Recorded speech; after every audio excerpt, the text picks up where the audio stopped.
Red Sox Yankees, Celtics Lakers, Carolina Duke, Stanford Cal. There's all these great college and pro rivalries, and then there's Monte Vista versus Cupertino.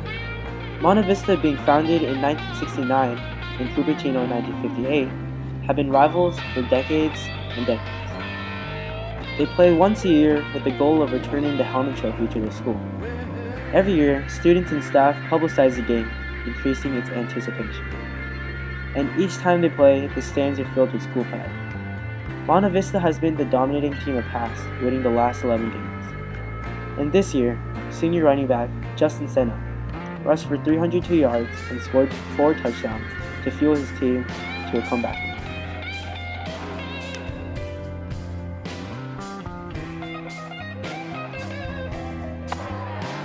Rivalries have existed since the birth of sports. Every match, every game, and every future competition to come. Throughout history, teams have made their mark and differentiated themselves from the rest by crushing their rival at their own game. Time and time again, ruthless battles take place, and they won't be stopping anytime soon.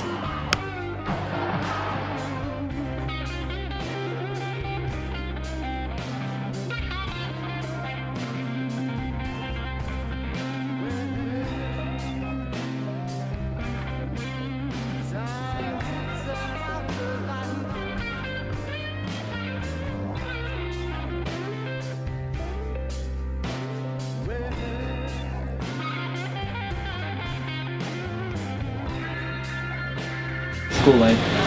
I think when it gets to that week, basically, I mean, there's 2 main weeks that you have in football. You have homecoming week and you have Cupertino helmet rival. And a lot of the players look at that as the bigger game, and the coaches stress it. I mean, you can feel it in like the atmosphere of the school. Everyone asking you like, "Yo, you gonna win? Are you ready?" Like all this, and I think it creates kind of a sense of pressure, but at the same time it's exciting. I mean, it's something that you love to play for, and it's about pride. That's the main thing. And I mean, you have kids from other schools, you have kids from Cupertino, you know, talking trash, saying like this is their year, and you know, holding it for so long, like 11 years.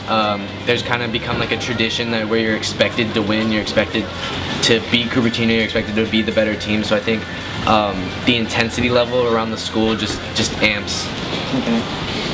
Also, like, when you see, like, how is it, like, playing?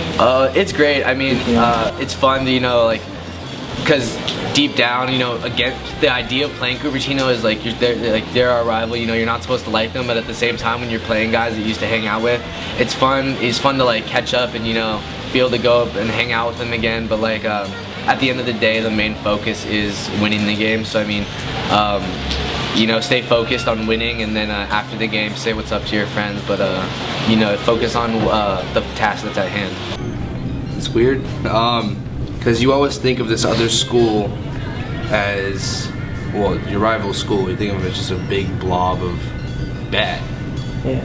And then when you see one of your friends on the other side of the line, you don't really think about them in that respect of your friend in that time. You just want to hit them.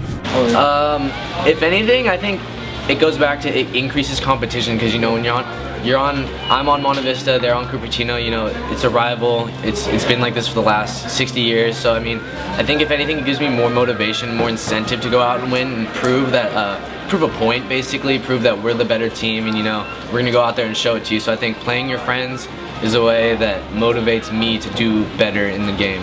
And do you think it, like, the rivalries like this for other sports, or just like football? Because like you play them every year in football, but for other sports, like you switch leagues, so you might not always play them. I think it's the biggest thing, because one, no matter what, if one of us are in, like, next year we'll be in the upper division, you're still playing Cupertino. The helmet game is sacred. It's been sacred for the past 30 years since they started it.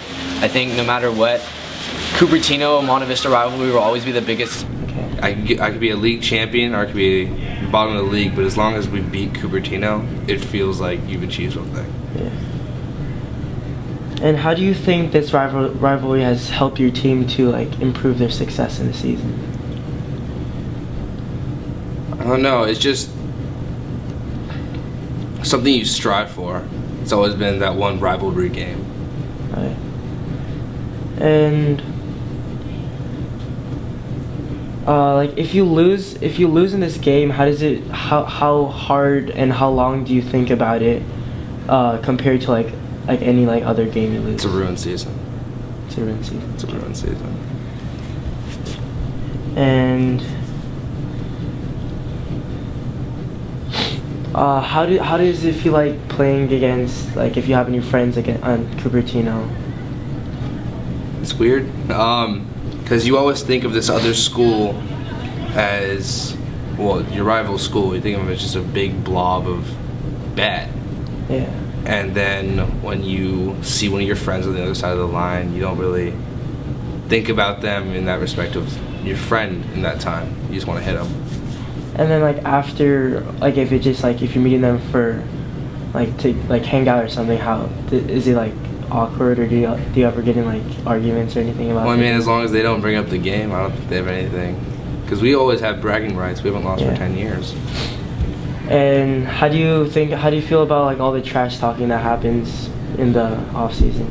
I think it's a little bit ridiculous.